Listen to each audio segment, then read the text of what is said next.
Hi there, I'm Dr. Jackie Kickish and welcome to my channel.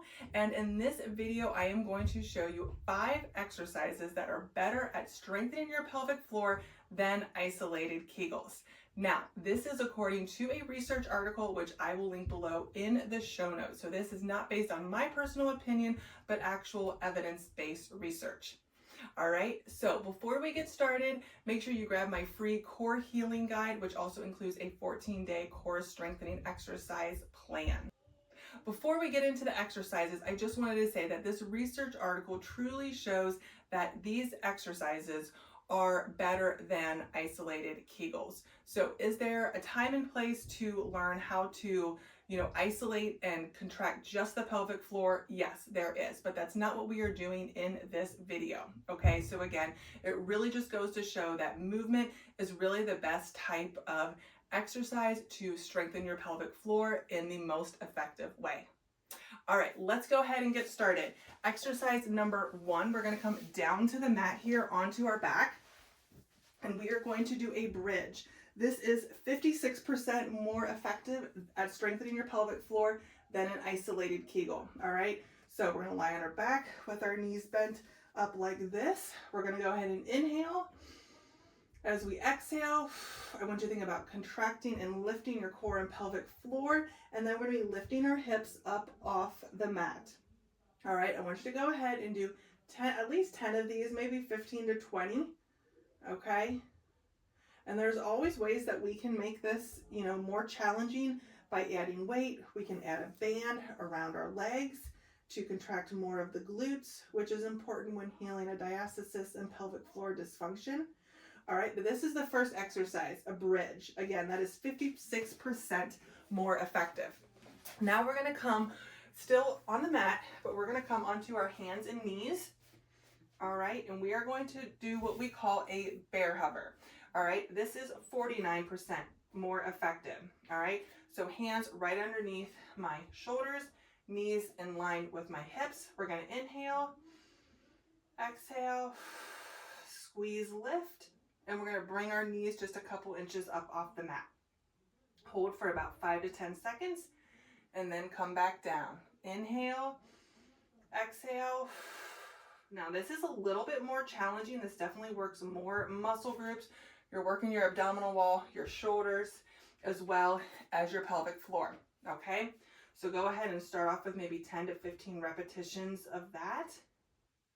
And again, with all these exercises, we're making sure that we are doing it with proper breathing, okay?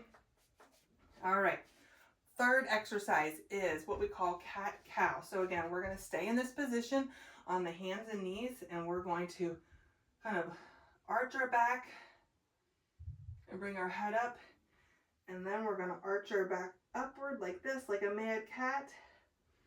This is what they call cat-cow. Now, keep in mind that spinal rotation is very, very important when healing a diastasis and pelvic floor dysfunction. This is usually one thing that is very overlooked with a lot of people, that they don't work on spinal mobility and ribcage mobility. So this is a great exercise, all right? So you can go ahead and do 10 to 15 of those.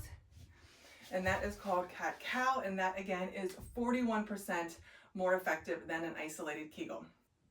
All right, for the last 2 exercises, we are going to be in the standing position.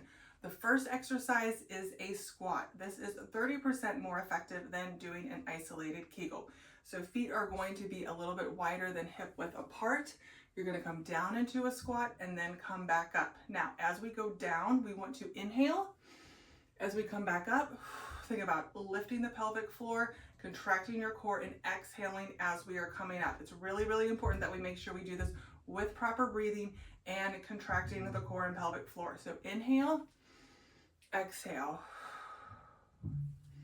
inhale, exhale. Again, as we exhale, we are contracting and lifting. So it looks something like this from the side. Make sure you're keeping your spine in neutral position. We want to make sure we're not arching it like this or rounding forward like that. Inhale, exhale. All right, so go ahead and do 10 to 15 of those. That is the squat.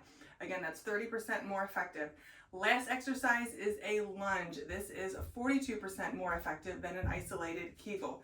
So you're going to come into the lunge position like this, one leg in front, almost like you're on skis. And we're going to inhale again as we are coming down. Back knee is going to barely touch the mat coming down. And then we're going to exhale, squeeze, lift the pelvic floor and core on the way up.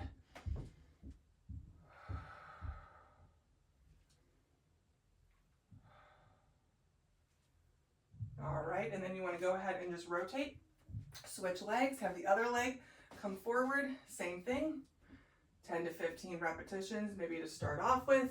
You can always add weights later on as you progress. But there we have it. Those are the 5 exercises that are more effective than isolated Kegels. Again, make sure you like and subscribe to my channel so that you don't miss out on other great content like this. And I can't wait to see you guys in the next video.